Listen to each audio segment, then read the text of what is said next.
বিসমিল্লাহির রহমানির রহিম। আলহামদুলিল্লাহ। আমরা দেখতে দেখতে আমরা গণিত তৃতীয় পত্রের ষষ্ঠ অধ্যায় অর্থাৎ কণিকের একদম শেষ প্রান্তে চলে এসেছি। চেষ্টা করব আজকের ক্লাসের মাধ্যমে কণিক শেষ করতে। আজকে উপবৃত্ত এবং অধিবৃত্তের প্রমাণ সমীকরণের বাইরে আরও কিছু তথ্য এবং সূত্র আছে, কিছু অঙ্ক আছে, সেগুলো আলোচনা করার চেষ্টা করব। তোমরা প্রত্যেকেই ক্লাসটা মনোযোগ সহকারে শুনবে এবং যে অংশে তোমার বুঝতে অসুবিধা হবে পরবর্তীতে জুম ক্লাসে সেটা আলোচনা নিয়ে আসবে। আমি শুরু করি। আবার প্রথম যে প্রশ্নটা আমি নিয়েছি, একটা উপবৃত্তের সমীকরণ নিয়েছি, তার উপকেন্দ্র দ্বিঘাক্ষের সমীকরণ বের করো, লেখচিত্র অঙ্কন করো, উপবৃত্তের ক্ষেত্রফল কত। দ্বিতীয় প্রশ্নটা নিয়েছি অধিবৃত্তের কেন্দ্র উপকেন্দ্র উপকেন্দ্রিক লম্ব দৈর্ঘ্য নির্ণয় করে লেখচিত্র অঙ্কন করো। এই যে আলোচনাটা উপবৃত্তের আদর্শ সমীকরণ আমরা যে গত ক্লাসের আগের ক্লাসে করেছি, অর্থাৎ আজকে তো আমার দশম লেকচার, অষ্টম লেকচারে আমি যে আলোচনা করেছিলাম, সমীকরণ দেওয়া ছিল উপবৃত্ত এবং অধিবৃত্তের বিভিন্ন মান বের করা। ওই অঙ্কের সাথে এটা মিল নেই। এখানে সমীকরণটা প্রথমে আমাকে প্রমাণ সমীকরণে রূপান্তর করতে হবে, এরপরে যে আমরা সূত্র সাথে মিলিয়ে তারপরে বিভিন্ন মান বের করব। তাহলে এই অঙ্কগুলো নিঃসন্দেহেই একটু গুরুত্বপূর্ণ। আমার দৃষ্টিতে যদি সৃজনশীল প্রশ্ন হয় তাহলে এখান থেকে হওয়া উচিত। আর এর আগে আমরা যেগুলো ছোট ছোট অঙ্ক করেছি ওগুলা মূলত এমসিকিউ অবজেক্টিভে আসা উচিত। দেখি প্রথম অঙ্কটা। যে প্রথম যে সমীকরণটা আমি লিখেছি প্রবলেম 1, এই সমীকরণে প্রমাণ সমীকরণটা আগে আমি বুঝাবো। প্রথমে প্রমাণ সমীকরণ নেওয়ার জন্য আমি কি করতেছি লক্ষ্য করবে তোমরা। আমি s² সহগ সহ x² পদগুলো একসাথে আনবো, অর্থাৎ 2x² 8x একসাথে আনবো, আর y² সহ y পদগুলো একসাথে নেব। এবার পূর্ণবর্গ করার জন্য s² সহগ আগে কমন নিব, s² - 4x। এবার y² সহগ যদি থাকতো তাহলে কমন নিতাম, এখানে y² সহগ নাই, তাহলে আমি y² - 2y এই জায়গাটা লিখব আর +1টা আলাদা লিখব। এবারে s²কে ঠিক রাখবো, 2x × 2 এই 4xকেও ঠিক রাখবো। কত দিলে পূর্ণবর্গ হবে? 2² দিলে। ঠিক অনুরূপভাবে y² ঠিক রাখবো, 2 × y ঠিক রাখবো, 2 × y ঠিক রাখলে একটা 1 দিতে হবে, 1², একটা পূর্ণবর্গ করলাম। এবার আমি এখানে যে 1টা ছিল এই 1টা পক্ষান্তর করে -1, আর এখানে একটা 2 × 2 = 4, 4 আর 2 গুণ করলে 8, 4 × 2 = 8, এটা ডান পাশে দিয়ে দিব, যেহেতু বাম পাশে 8 বেশি আছে আর এখানে একটা 1 বেশি আছে, 1টা বেশি দিয়ে দিব, 1 1 কাটা যায়। তাহলে দেখো 2x - 2 হোল স্কয়ার, আর এখানে হলো y - 1 হোল স্কয়ার = 8, 1 কাটা যায়, 8 থাকে।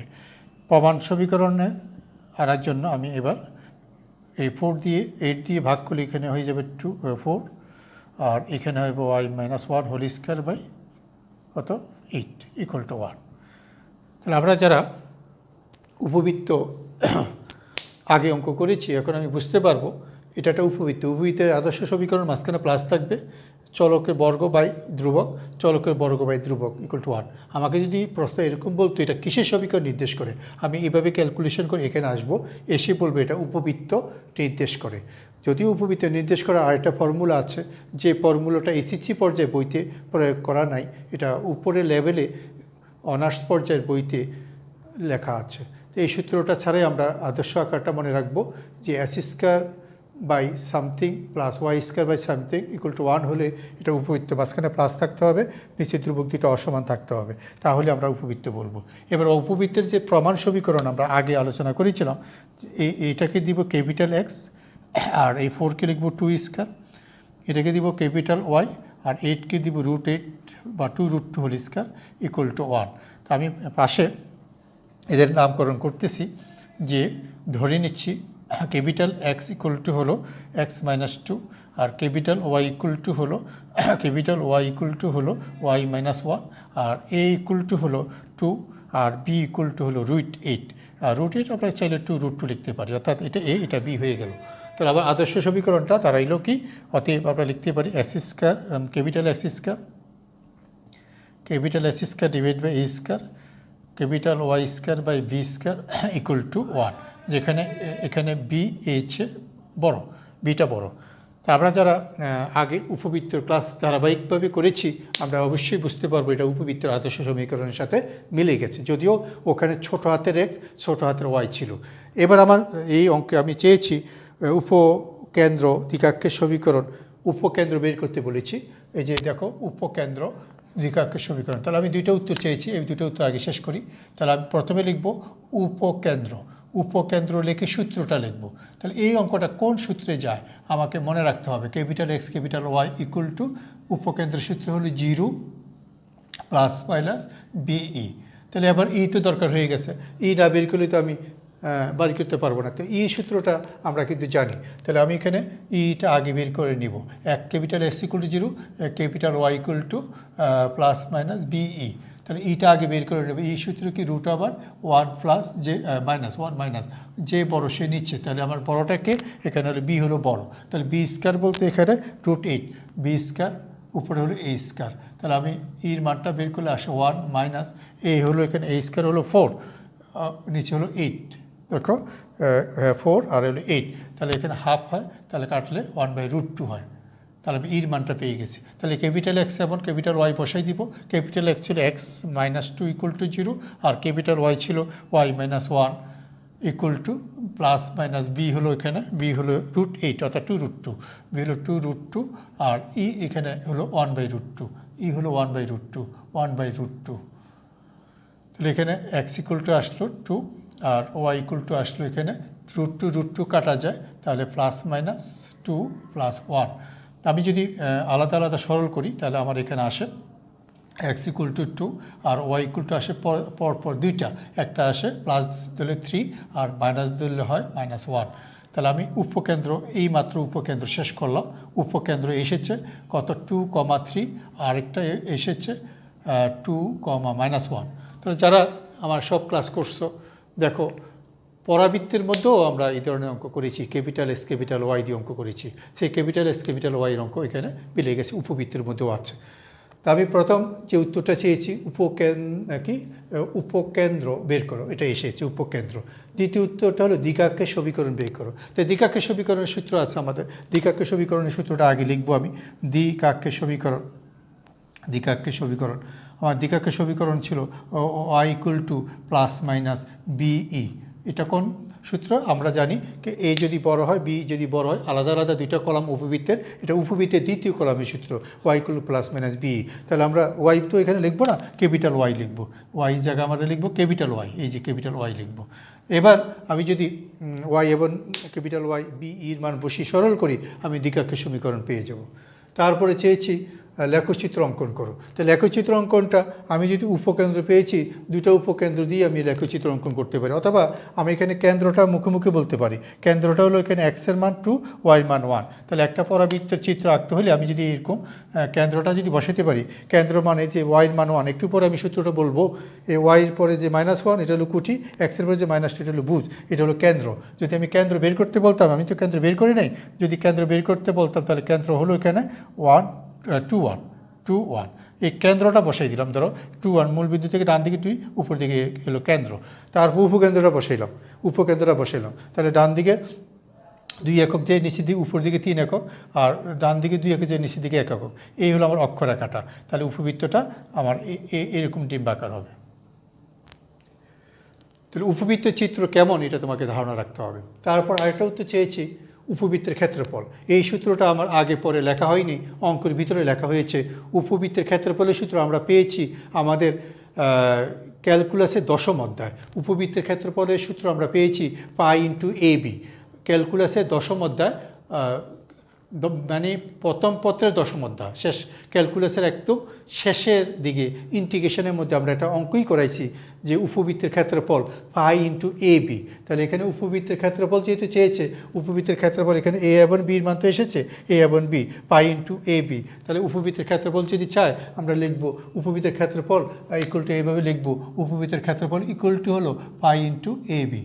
এবার পাই এবং এ বির মান বসাই দিব, পাই রেখে দিলে হয়, এ এবং বির মান বসাই রেজাল্ট লিখে দিলেই হবে। তাহলে এই অঙ্কটা, এই সূত্রটা এই অধ্যায় আমি আর কোথাও লিখিনি, অঙ্কের ভিতরে আলোচনা করেছি। তাহলে কি বোঝা গেল যে উপবৃত্ত বা অধিবৃত্তের প্রমাণ সমীকরণ দেওয়া থাকবে না, ওই সমীকরণকে প্রমাণ সমীকরণে এনে পূর্বের সূত্রকে সাহায্য নিয়ে অঙ্ক যে করা, এইটার উপরেই আজকে আমি পরপর দুটো অঙ্ক করব। এরপরে তোমরা এরকম সমজাতীয় অঙ্ক তোমরা বাসায় করে নেবে আশা করি। তো এই ধরনের অঙ্কগুলো সৃজনশীল আসার জন্য উপযুক্ত অঙ্ক। তা আমি আরেকটা অঙ্ক চলে যাচ্ছি, এতক্ষণ একটা উপবৃত্তের অঙ্ক করলাম, এবার একটা অধিবৃত্তের অঙ্ক করব।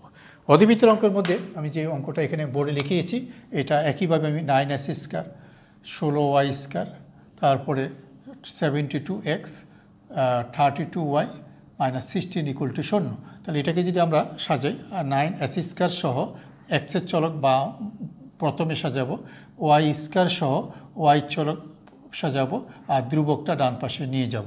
তাহলে s² সাথে যতই থাকুক এটা কমন নেব, 9 যেহেতু আছে, 8 নং 72 8x, y² সাথে যতই থাকে এটা কমন নিব, +2y আর = 16।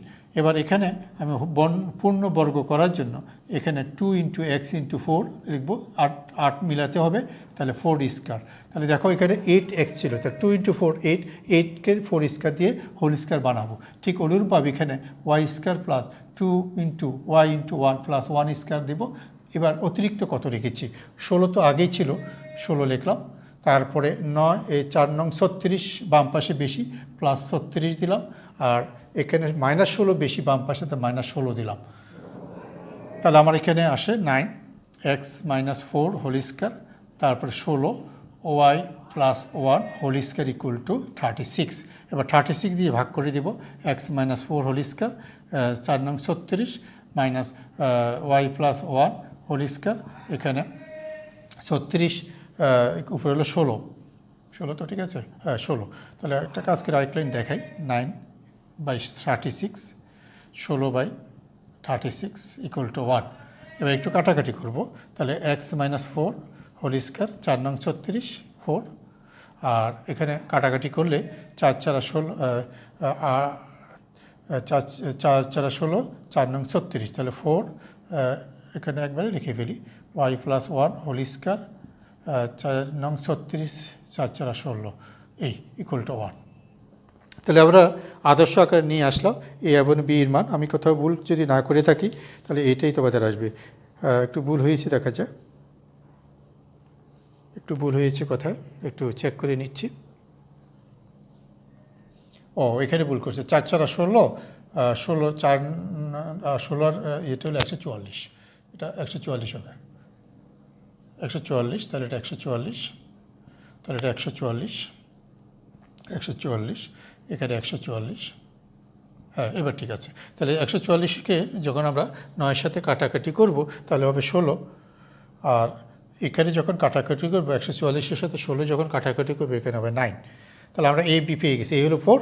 তাহলে এবার আমি এখানে নামকরণ করব, তাহলে এখানে আমি নামকরণ করব, এটাকে ক্যাপিটাল X নাম দিব, এটা A² দিব, এটা ক্যাপিটাল Y নাম দিব, এটা B² দিব, = 1। তাহলে কাকে কি নামকরণ করেছি ধরে নিচ্ছি, সেটা ক্যাপিটাল X হলো x - 4, ক্যাপিটাল Y হলো y + 1, আর A হলো এখানে 4, আর B হলো এখানে 3।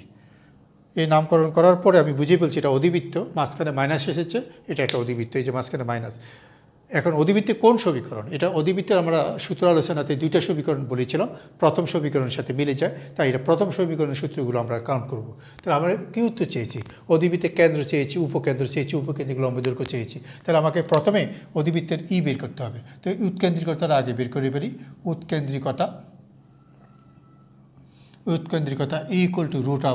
√1 + j প্রথমে সে নিচ্ছে, তাহলে এ হলো প্রথমে এ স্কয়ার উপরে বি স্কয়ার, তাহলে রুট আবার 1 প্লাস এ স্কয়ার হলো এখানে 4 4 16, নিচে হবে 16, উপরে হবে কত 9, উপরে হবে 9। তাহলে এখানে লসাগু করার পর আমার আসতেছে 16 আর 9 25, 5/4, 5/4 উৎকেন্দ্রিকতা পেয়ে গেলাম 5/4। তাহলে এরপরে আবার উত্তর চেয়েছে, আবার উপরে প্রশ্ন আমি দেখিয়ে দিচ্ছি। কেন্দ্র সূত্র আমরা জানি, কেন্দ্র capital X capital Y equal to 0 0 0 0। তাহলে ক্যাপিটাল এক্স ইকুয়াল টু লিখবো, capital X equal to 0, capital Y equal to 0। তাহলে আবার এবারে আমি ক্যাপিটাল এক্সের মানটা বসাই দিব। ক্যাপিটাল এক্স ছিল আবার এখানে এক্স মাইনাস 4 ইকুয়াল টু 0, আর ক্যাপিটাল ওয়াই ছিল ওয়াই প্লাস 1 ইকুয়াল টু 0। তাহলে এক্স ইকুয়াল টু কত 4 আর ওয়াই ইকুয়াল টু হলো -1। তাহলে আমার এখানে যে উত্তরটা আসলো এটা হলো কেন্দ্র। তাহলে তোমরা একটা জিনিস খেয়াল করে দেখো, কেন্দ্রটা আমরা মুখোমুখি বলতে পারি।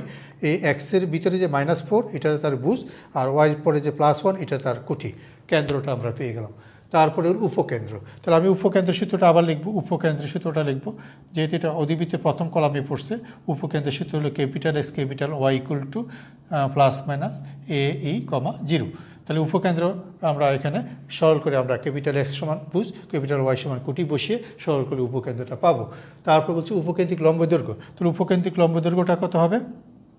উপকেন্দ্রিক লম্বের দৈর্ঘ্য হবে, লম্বের দৈর্ঘ্য এখানে যে প্রথমে সে নিচে থাকবে, তাহলে এখানে এ হলো প্রথমে সে নিচে থাকবে, তাহলে 4, উপরে 2 বি টু এ স্কয়ার। এ এবং বির মান বসে দিলে উপকেন্দ্রিক লম্ব দৈর্ঘ্যটা চলে আসবে। এরপরে সর্বশেষ বলেছি তার লেখচিত্র অঙ্কন করো। তো লেখচিত্র অঙ্কন আমি আগে বলেছিলাম কেন্দ্র বসিয়ে দিব আগে, কেন্দ্র হলো এখানে কত? কেন্দ্র হলো 4 -1, মূল বিন্দু থেকে ডান দিকে 4 একক যাবে, -1 নিচের দিকে আসবে, এখানে হলো কেন্দ্র। তাহলে কেন্দ্র আমার এখানে যেহেতু এটা অধিবৃত্তটা এরকম হবে, নিশ্চিত এটা হলো কেন্দ্র এই। কেন্দ্র একেই আমি অধিবৃত্ত এঁকে দিছি, কেন্দ্র একে আমি অধিবৃত্ত এঁকেছি। হ্যাঁ, তোমার কাছে আরও 2টা তথ্য আছে, উপকেন্দ্র আছে, উপকেন্দ্র বসাইতে পারো। তো কেন্দ্র বামে এবং ডানে থাকবে, যেহেতু এক্স চলক আগে, তাই এটা অধিবৃত্তের এই আকৃতি ধারণ করবে। এখানে অক্ষরেখাটা এক্স অক্ষ সমান্তরাল হবে। তো এখানে উল্লেখ্য যে আমরা যে আদর্শ সূত্রের যে বৈশিষ্ট্য প্রমাণ সমীকরণ যে বৈশিষ্ট্য, এইটার সাথে একটু মিল আছে। এখানে ওই অক্ষরেখাটা এক্স অক্ষ বা ওয়াই অক্ষের সমান্তরাল হয়। তাই এই জিনিসটা তুমি যদি আদর্শ সূত্রের চিত্র যেমন ওই কাঠামোতেই থাকে, তুমি কেন্দ্র উপকেন্দ্র বসাইলে তুমি তার প্রমাণ পেয়ে যাবা। তাহলে আজকে আলোচনায় অত্যধিক গুরুত্বপূর্ণ আমি 2টা অঙ্ক করলাম।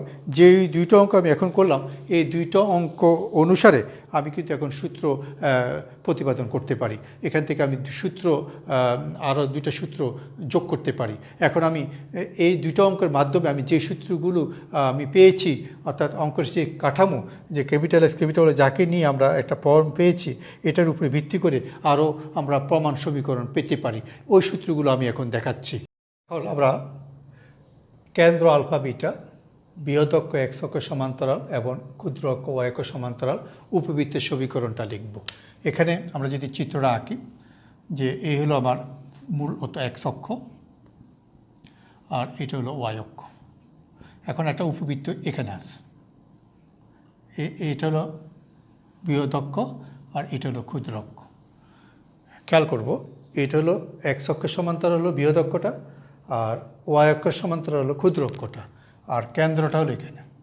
যদি কোনো অঙ্কে এই কেন্দ্র জানা থাকে, বৃহৎ অক্ষ এক্স অক্ষের সমান, ক্ষুদ্র অক্ষ ওয়াই অক্ষের সমান্তরাল, তার প্রমাণ সমীকরণটা হবে X minus alpha whole square divided by A square, Y minus beta whole square by B square equal to 1। তাই তোমাকে এটা মুখস্থ রাখতে হবে। এই মানে আগের যে পরপর 2টা অঙ্ক বুঝাইলাম, এই অঙ্কগুলো ছিল এই কাঠামোর। তাহলে এটা একটা সূত্র হিসেবে যদি আমরা গণনা করি, কোনো একটি প্রশ্নে যদি কেন্দ্র দেওয়া থাকে আর তার এক্স অক্ষ যদি বৃহৎ অক্ষ যদি এক্স অক্ষ সমান্তরাল হয়, ক্ষুদ্র অক্ষ যদি ওয়াই অক্ষ সমান্তরাল, আমরা এই সূত্রটা হবে। এখানে মনে রাখতে হবে এর মানটা বি এর চেয়ে বড়, এবার সূত্র কোত্থেকে আসবে? এখান থেকে আমরা ক্যাপিটাল এক্স ক্যাপিটাল ওয়াই ধরে ওই সূত্র কাঠামোতেই যাব, যে একটু আগে যে দুটো অঙ্ক করলাম ওই অঙ্ক দিয়েই করব। পাঠ্য বইতে অনেক লেখকের বইতে এই সূত্রের উপর ভিত্তি করে আবার একটা সূত্রের টেবিল তৈরি করা হয়েছে। আমি মনে করি এই সূত্রের টেবিলটা তুমি মনে না রাখলেও চলবে। তুমি যখনই এই সূত্রের কাঠামোর কোনো অঙ্ক আসবে, এটাকে ক্যাপিটাল এক্স ক্যাপিটাল ওয়াই ধরে অঙ্কটা করবে, যেটা আমি একটু আগে দুটো অঙ্কতে দেখিয়েছি। এখন যদি কথাটা উল্টিয়ে দিই, কেন্দ্র আলফা বিটা ঠিক রাখলাম, বৃহদক্ষ ধরো বৃহদক্ষ দিলাম ওয়াই অক্ষ, বৃহদক্ষ দিলাম ওয়াই অক্ষ, এই বৃহদক্ষ দিলাম ওয়াই অক্ষ উল্টেই দিলাম, আর ক্ষুদ্র অক্ষ দিলাম ধরো এক্স অক্ষ উল্টেই দিলাম। তাহলে সমীকরণটা এখন আর এটা থাকবে না, এখানে সমীকরণ এটাই থাকবে, এখানে বিটা বড় হয়ে যাবে, বিটা বড় হয়ে যাবে। এই ক্ষেত্রে চিত্রটা শুধু চেঞ্জ হবে। এখন যে চিত্রটা হবে এই চিত্রটা হবে এইরকম, যেটা একটু আগে আমি একটা অঙ্ক করছিলাম। এই হলো কেন্দ্র আলফা বিটা, তার বৃহদক্ষ এক্স অক্ষের সাথে লম্ব ওয়াই অক্ষের সমান্তরাল, অথবা বৃহদক্ষ এক্স ওয়াই অক্ষের সমান্তরাল, এটা বৃহদক্ষ ওয়াই অক্ষের সমান্তরাল, আর ক্ষুদ্র অক্ষ এটা হলো এক্স অক্ষ, হ্যাঁ এটা হলো ওয়াই অক্ষ।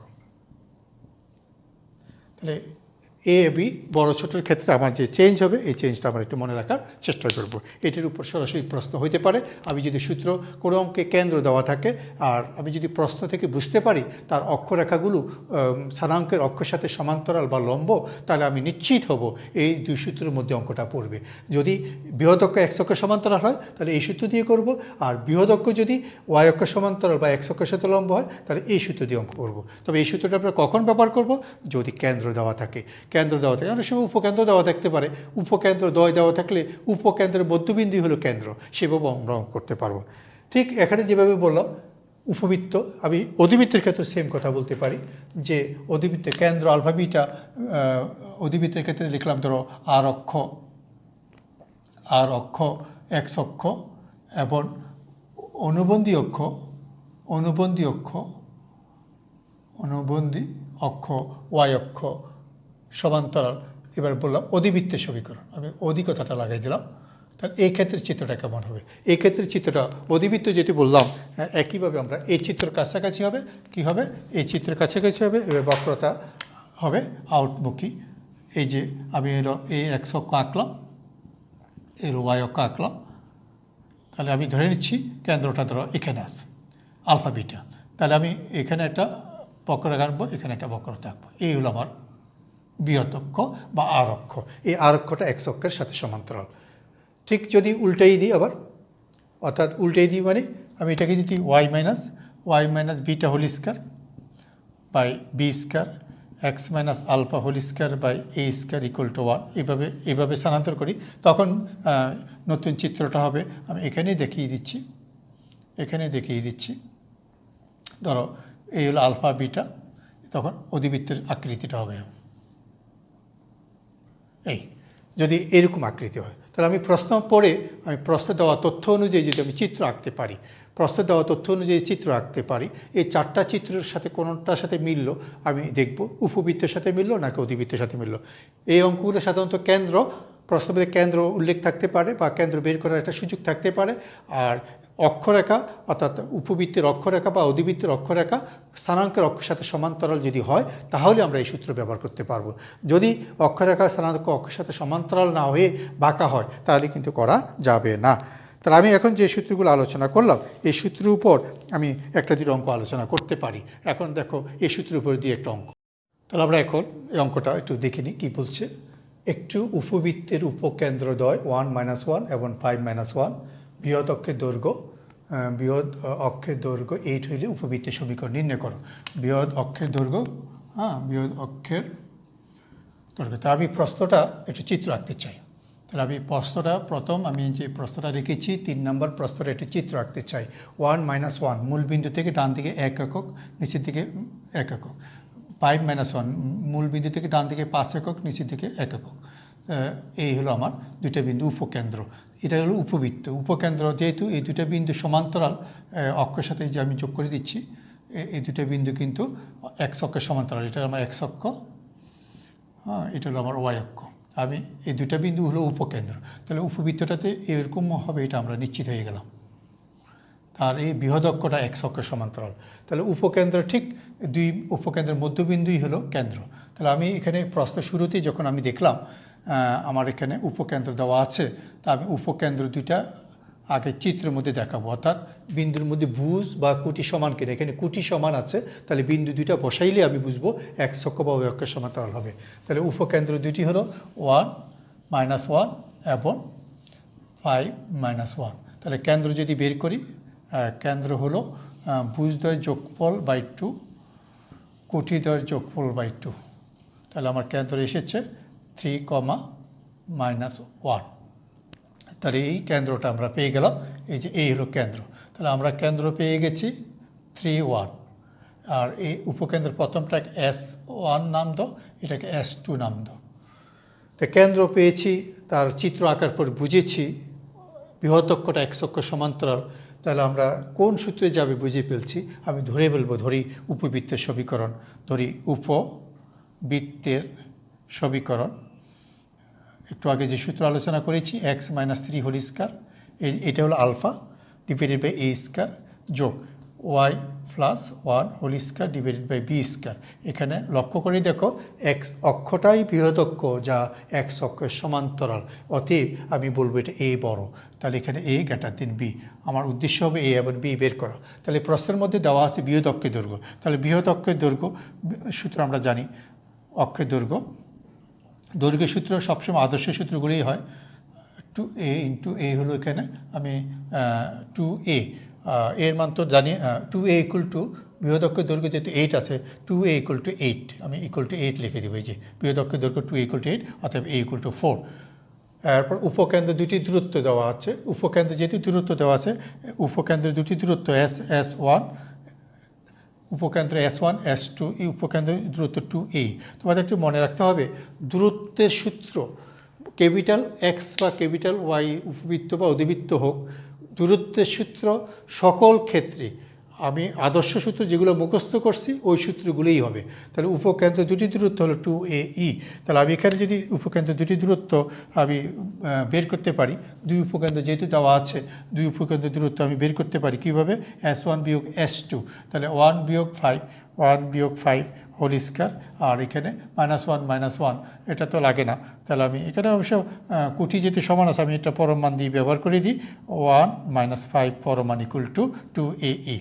অতএব বলতে পারি এই সূত্র কোত্থেকে পেলাম, আমি জ্যামিতির প্রথম দিকে স্থানাঙ্কের মধ্যে এই সূত্র পেয়েছিলাম। কুটি সমান হলে ভুজদ্বয়ের পরম মানে হলো দূরত্ব, এখানে 5, এখানে হলো 4। তাহলে 4 = 2a হলো 4 = e। তাহলে আমি দেখো e পেয়ে গেছি। তাহলে একটা 4 কাটা যাবে, হাফ আসবে। আমার কিন্তু a b দরকার, a পেয়েছি, b পাই না। এখন e যেহেতু পাওয়া গেছে, a যেহেতু পাওয়া গেছে, আমি কিন্তু উৎকেন্দ্রিকতা সূত্র জানি। তো উৎকেন্দ্রিকতা সূত্রটা ইউজ করবে এবার, √1 - যে বড় সেই নিচে a² b²। এর মান বসাও, এর মান বসাও, এখান থেকে b এর মানটা চলে আসবে। তাহলে আশা করি প্রশ্ন পড়ে যদি চিত্র আঁকতে পারো তাহলে তুমি অঙ্কটা করতে পারবা। যেহেতু সিমিলার আরেকটা অঙ্ক এখানে অধিবৃত্তের ক্ষেত্রে দিয়েছি, এটাও একটু বোঝাচ্ছি, অধিবৃত্তের অঙ্কটা একটু বোঝাচ্ছি। দেখো অধিবৃত্তের অঙ্কটা যখন আমি চিত্র আঁকবো, অধিবৃত্তের 4, 2 এবং 4, 8, 2 উপকেন্দ্র দুইটি যদি আমি চিত্রের মধ্যে দেখাইতে চেষ্টা করি, তাহলে এই চিত্রটা কেমন দাঁড়ায় দেখো। 4, 2 4 উপর দিকে 2 একক, আবার 8, 2 ডান দিকে আরও দূরে যেয়ে উপরের দিকে 2 একক। হ্যাঁ, আমি এটা হলো অধিবৃত্তের অঙ্কটা আঁকতেছি। তাহলে এই দুইটা বিন্দু, তাহলে অধিবৃত্ত যেহেতু এটা উপকেন্দ্র আমি আঁকলাম, হ্যাঁ, তাহলে আমার অধিবৃত্তের উপকেন্দ্র একটা এদিকে হবে, আরেকটা এদিকে হবে। এই রেখাটা হলো তার কি, অক্ষরেখা। তাহলে আমি অধিবৃত্তের চিত্র যদি আমি সঠিক চিত্র আঁকতে পারি, এই যে আমি এঁকে ফেললাম, এখন সঠিক চিত্র এঁকে ফেললাম, তাহলে আমি বুঝিয়ে ফেললাম আর অক্ষটা এক্স অক্ষের সমান্তরাল। তাহলে আমি কোন সূত্রে যাব এটা বুঝিয়ে ফেললাম। তাহলে এখানে অধিবৃত্তের উপকেন্দ্র ঠিক আগের মতোই লিখব, উপকেন্দ্র কত, S1 হলো 4, 2 আর S2 হলো 8, 2। আর কেন্দ্রটা আমি বের করবো এখন। কেন্দ্র হলো উপকেন্দ্র দুটির মধ্যবিন্দু, ভুজদ্বয়ের যোগফল কুটিদ্বয়ের যোগফল বাই 2। তাহলে আমি এখানে কেন্দ্র পেয়েছি 8 আর 4 হলো 12, 12কে 2 দিয়ে ভাগ করে 6, তাহলে এখানে 2। তাহলে কেন্দ্র হলো এই কেন্দ্র পেয়ে গেছি। তাহলে কেন্দ্র যেতে পেয়ে গেছি, তাই আমি অধিবৃত্তের আর অক্ষ এক্স অক্ষ সমান্তরাল, তাই আমি লিখব, ধরি অধিবৃত্তের সমীকরণ, অধিবৃত্তের সমীকরণ X minus 6 whole square by A square Y minus 2 whole square by B square equal to 1। কারণ এখানে আর অক্ষটা এক্স অক্ষ সমান্তরাল হওয়াতেই আমার এই সূত্র যাবে। এখন এ বির মান বের করার ফলা, এখানে আগের আমি যেভাবে এ বি বের করছি এখানে একইভাবে বের করব। এখানে কিন্তু উৎকেন্দ্রিকতা দেওয়া আছে, উৎকেন্দ্রিকতা ই ইকুয়াল টু হলো 2। তো আমি যদি খেয়াল করি উপকেন্দ্রের দূরত্ব S1 S2 equal to 2AE, তাহলে উপকেন্দ্রের দুটি দূরত্বের মধ্যে আমি যদি 4 - 8 পরমান 4 - 8 ইকুয়াল টু 2A ইন্টু এর মান 2 বসাই দিলাম, তাহলে আমার এখানে আসলো 8 4 ইকুয়াল টু 4A, অতএব A ইকুয়াল টু 1। এর মানও জানি, এর মানও জানি, কিন্তু আমি কিন্তু উৎকেন্দ্রিকতা সূত্র এখনও ব্যবহার করিনি। তাহলে এটা যদি ব্যবহার করতে পারি 1 প্লাস যে প্রথমে সে নিচ্ছে এ স্কয়ার বি স্কয়ার, যেহেতু এর মান 2 আছে, এখানে এর মান 1 আছে, তাহলে আমি এখানে সরল করি বির মান পেয়ে যাব। তাহলে আমি কিন্তু নমুনা অঙ্ক করতেছি। এই পর্যন্ত আমি যতগুলো ক্লাস করেছি প্রতিটা ক্লাসে কিছু নমুনা অঙ্ক করেছি। তোমাদের নমুনা অঙ্কগুলো তোমাদের খেয়াল করে করতে হবে। যদি নমুনা অঙ্কগুলো তোমরা খেয়াল করে করতে পারো তাহলে কোনো অসুবিধা হবে না। এরপরে আমি যাব ভাঁকা চিত্র। আমি কি সব অঙ্ক এরকম সে উপকেন্দ্র দুটি বসিয়ে দিলেই কি আমি সুতাচিত্র পাবো? যদি না পাই তাহলে কি করব? এরকম একটা অঙ্ক, একটাই অঙ্ক আমরা পাঠ্য বইতে পেয়েছি, আমি ওই অঙ্কটা একটু বলে নিচ্ছি। যদি কোনো অঙ্কে উপকেন্দ্র দুটি, আমি প্রশ্নটা আগে একটু বলে নিচ্ছি। ধরো উপকেন্দ্র দুটি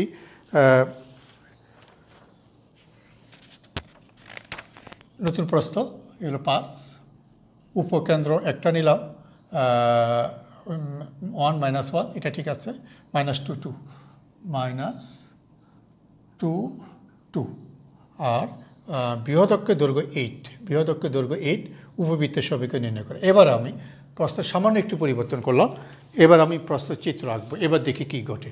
তো আমি যদি চিত্রটা আঁকি, এবার দেখা যাচ্ছে উপকেন্দ্র একটা হলো 1, ডান দিকে এসে নিচের দিকে 1 একক, -2 বাম দিকে -2 একক থেকে উপর দিকে 2 একক। তাহলে আমি যদি বিন্দু দুটা যোগ করে দিই, এই দুটো হলো উপকেন্দ্র। এখন যদি আমরা লক্ষ্য করি উপকেন্দ্র দুটি যোগ করলে যে রেখাটা এসেছে তা এক্স অক্ষ বা ওয়াই অক্ষের কারোর সাথে সমান্তরাল নয়, তাহলে আমি বলতে পারি এটা প্রমাণ সমীকরণের মধ্যে পড়ে না। তাহলে আমি একটু আগে যে সূত্রটি অঙ্ক করেছি ওই অঙ্ক করা যাবে না। এই চিত্রটা, অ্যাকচুয়াল চিত্রটা হলো এরকম। তাহলে বাঁকা চিত্র। এই ক্ষেত্রে পাঠ্যবইতে আরেকটা সূত্র পাওয়া গেছে যে তুমি যদি উপকেন্দ্রের একটার নাম দাও S1 আর একটার নাম দাও S2, আর উপবৃত্তের উপরস্থ একটা বিন্দু যদি তুমি XY নাও, তাহলে এই PS1 আর PS2 এই দুইটা যোগফল PS1 PS2 ইকুয়াল টু বৃহৎ অক্ষের দৈর্ঘ্য। তাহলে এরকম আরেকটা সূত্র পাঠ্য বইতে পাওয়া গেছে। তাহলে আমি ধরে নিব উপবৃত্তের উপরস্থ একটি চলমান বিন্দু PXY, এবং আমি এই সূত্র লিখব PS1 দূরত্ব PS2 দূরত্ব দিয়ে বৃহৎ অক্ষের দৈর্ঘ্য দিয়ে সরল করলে আমি রেজাল্টটা পেয়ে যাব। তাহলে দেখা যায় একটা অঙ্ক এরকম পাওয়া গেছে বইতে, এবং এটা বোর্ড প্রশ্ন। তাই আমরা এই সূত্রটা আমি আমার PDF-এ দিয়ে রাখবো। এটা যদি অধিবৃত্ত হয় তাহলে এখানে মাঝখানে মাইনাস হয়ে যাবে। একইভাবে যদি উপকেন্দ্র দেওয়া থাকে আর বৃহৎ অক্ষের দৈর্ঘ্য দেওয়া থাকে, চিত্র যদি বাঁকা হয়, একইভাবে এই সূত্র দিয়ে আমরা অধিবৃত্তের অঙ্ক করতে পারবো, মাঝখানে তখন মাইনাস আসবে যদি অধিবৃত্তের মধ্যে এরকম অঙ্ক থাকে। ওই সূত্রটাও আমি পাঠ্য বইতে আমার লেকচার শিটে উল্লেখ করে রাখবো। আর এখন যে কথাটা বললাম, যে অঙ্কটা আমি বললাম প্রশ্ন দিলাম, এই প্রশ্নটা আমি আমার PDF অঙ্কটা করে দিব। তোমরা PDF থেকে ইনশাল্লাহ করে নিতে পারবে। তা আর কি সূত্র বাদ পড়ছে? আমরা কিন্তু সূত্রগুলো খুঁজে দিচ্ছি আর কি সূত্র বাদ পড়ছে। এখানে আমি আমার বেশ কয়েকটা বাড়ি কাজ দেওয়ার পর একটা সর্বশেষ আমি আরও 2টা সূত্র লিখে দিয়েছি। আমি এই 2টা সূত্র একটু বোর্ডে লিখব। এই 2টা সূত্রের উপর আমরা 2-1টা অঙ্ক, বিশেষ করে অবজেক্টিভে পাওয়া গেছে, তোমরা যদি মনে করো যে আমরা ওই সূত্র 2টার উপরও আমরা 2-1টা অঙ্ক আমরা করে নিব, তাহলে পাঠ্য বই থেকে তোমরা করে নিতে পারো। যেমন একটা অঙ্ক আমি এখানে সূত্রটা আগে লিখব। প্রশ্নটা আমার এখানে আছে যে y equal to mx plus c, সরলরেখাটি s square by e square y square by B square equal to 1, উপবৃত্তকে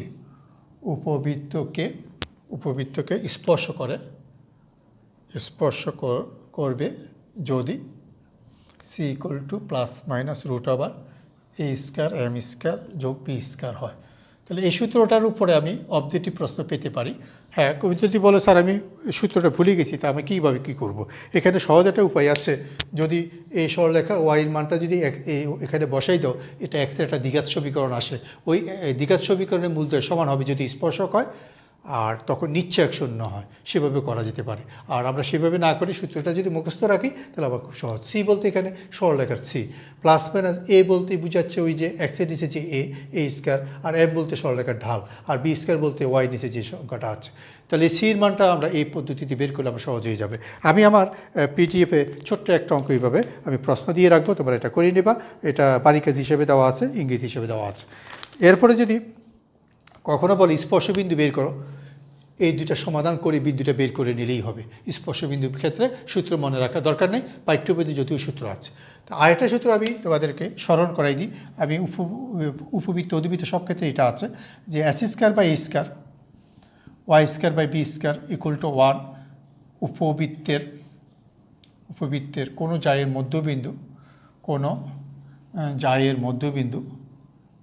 মধ্যবিন্দু x1 y1 হইলে উক্ত জায়ের সমীকরণ। আমরা সরাসরি এই সূত্রটা বৃত্তই দেখেছি, পরাবৃত্তই দেখেছি, উপবৃত্তের মধ্যেও আমরা একই সূত্র ইউজ করতে পারি। সেই সূত্রটা হলো এস স্কোয়ারের স্থলে x1 by A square, Y square স্থলে y1 by B square equal to 1 না লিখলেও চলে, 1 যদি লেখো বামে এবং ডানে কাটা যাবে, x1 whole square by A square y1 whole square by B square. অর্থাৎ x1 y1 বিন্দুতে স্পর্শকের সূত্রটা ছিল এটা, আর এটা দৈর্ঘ্যের সূত্র ছিল। তাহলে আমি এই দুইটা বিন্দু বসিয়ে সরল করে দিলে হবে। এই সূত্রটার উপরে আমি একটা অঙ্ক করার চেষ্টা করব। আমি পিডিএফে যদিও এরকম কোনো অঙ্ক দিই নাই, আমরা হয়তো এমসিকিউ প্রশ্নগুলো ঘাটাঘাটি করে এরকম অঙ্ক পাবো। আমি চেষ্টা করেছি ম্যাক্সিমাম ক্ষেত্রে বেশিরভাগ সূত্র যেগুলো সরাসরি ব্যবহার হয়েছে, বিভিন্ন প্রশ্ন এসেছে, সকল সূত্র টাচ করার চেষ্টা করেছি। তাই তোমাদের উচিত হবে সকল সূত্রের উপরে অবজেক্টিভ সৃজনশীল সকল প্রশ্ন একটু আলোচনা করা। তো আজকে আমি একদম শেষ ক্লাসে চলে আসলাম। আজকে শেষ ক্লাসে আমি বলবো তোমরা আমার ধারাবাহিক 10টি লেকচার শেষ করার পর বই থেকে এমসিকিউ এবং সৃজনশীল প্রশ্ন কিছু সলভ করবে। যেটা পারবে না আমি জুম ক্লাসে সেটা তোমাদেরকে সুযোগ দিব, তোমরা জুম ক্লাসে অ্যাটেন্ড করবে। জুম ক্লাসে অ্যাটেন্ড করে তোমাদের সমস্যাগুলো চিহ্নিত করে নিবে, সলিউশন করেগুলো নিয়ে নিবে। আর যারা আমার বাসায় সরাসরি এসে ক্লাস করো, তোমরা সেখানে তোমাদের সমস্যাগুলো উপস্থাপন করবে। ঠিক আছে, আমি এখন বিদায় নিচ্ছি। সবাই সুস্থ থাকো, ভালো থাকো, এই দোয়া রেখে খোদা হাফেজ।